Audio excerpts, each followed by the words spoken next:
Love is a blessing for humanity from God. Can we love everyone like God? But we observe that we do not.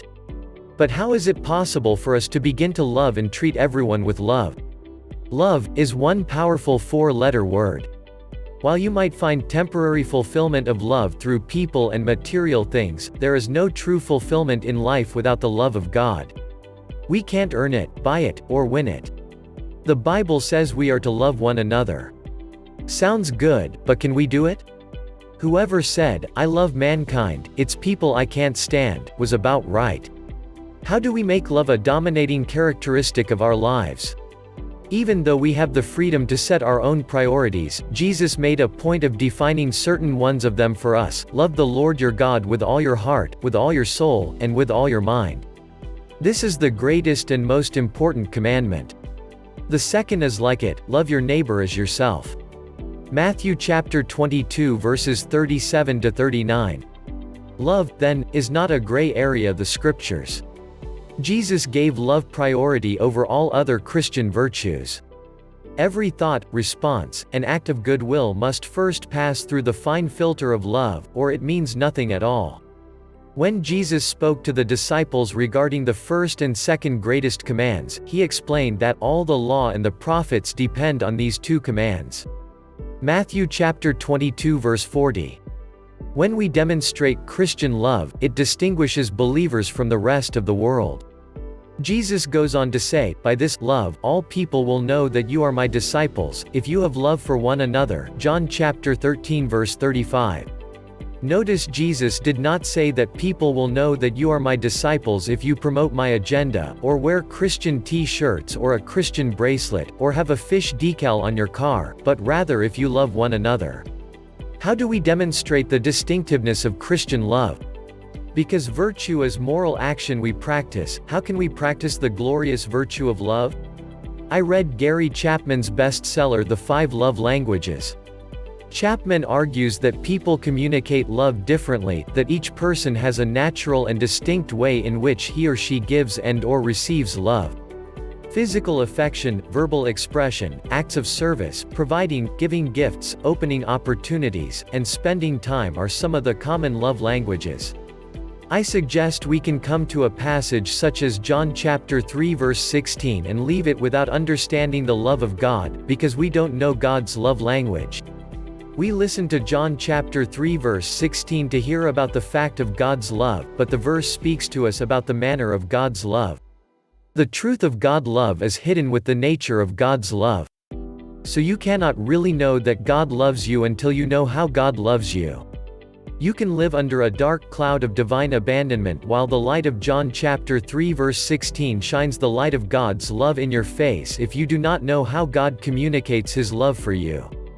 John chapter 3 verse 16 declares God as a lover. The Old Testament makes it clear God loves Israel. It makes this point so regularly and dramatically that you can misread it to say God loves only Israel. That's how Israel itself read the Old Testament.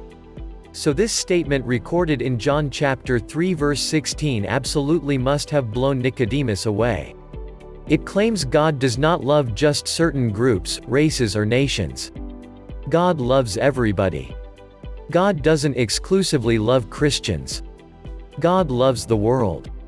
What a truth. God loves the world. Yet we still misunderstand the love of God if you don't know how God communicates his love. The text bears me up. The verse does not simply say God loved the world. It says, God so loved the world. That little word so, huto, means, in this manner. Our English translations obscure this term somewhat. God loved the world so much, but it literally speaks of how God loved us, not how much God loves us. The message of the text is this: in this manner God loved the world, or this is how God loved the world. John chapter 3 verse 16 is about how God says, I love you. What's the answer? Here it is, for God so loved the world, that he gave his only Son. The good news is, he does not love you because of who you are anyway. I mean, think about it, at our best, our garments are as filthy rags. If he loved us because of who we and what we truly are, would he even want to love us?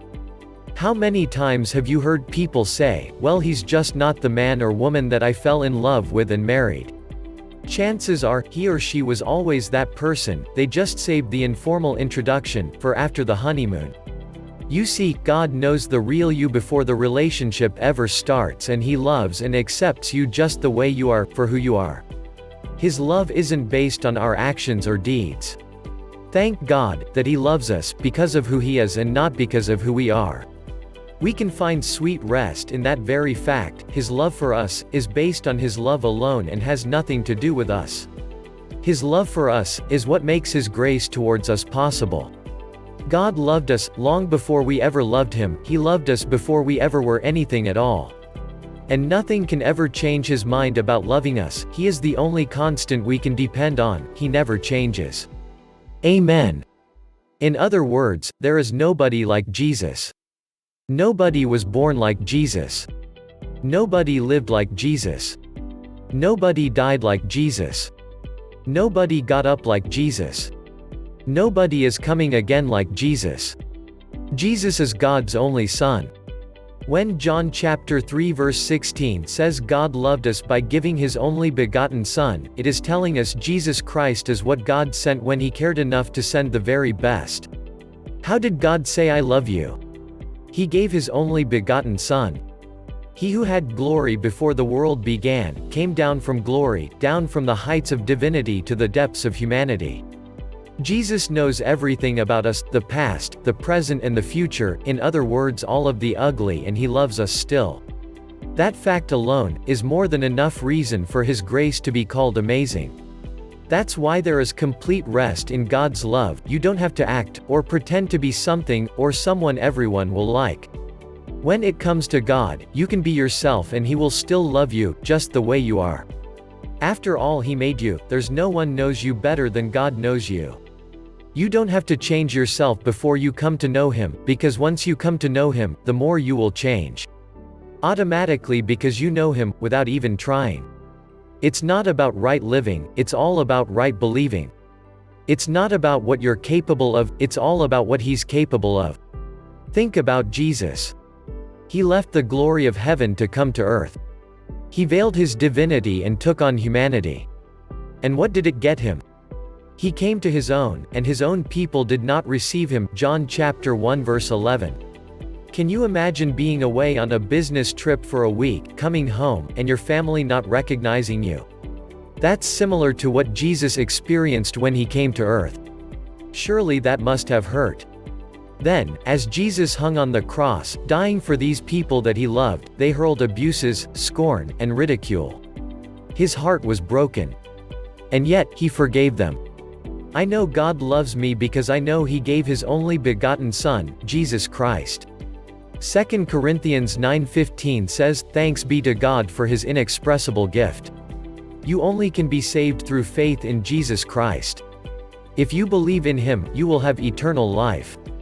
Eternal life begins the moment you put your trust in Jesus Christ for salvation. It introduces you to a new quality of life. 2 Corinthians 5:17 says, "Therefore, if anyone is in Christ, he is a new creation. The old has passed away, behold, the new has come." If you are a believer, you have eternal life right now. When we are new creation, we will start loving others like God. God will help you to establish His testimony. When we are weak, He sent His Spirit to make us strong. All we need to do is call to Him. The Holy Spirit has the power to change us and help us to become a new man or woman. God bless you all through today's sermon.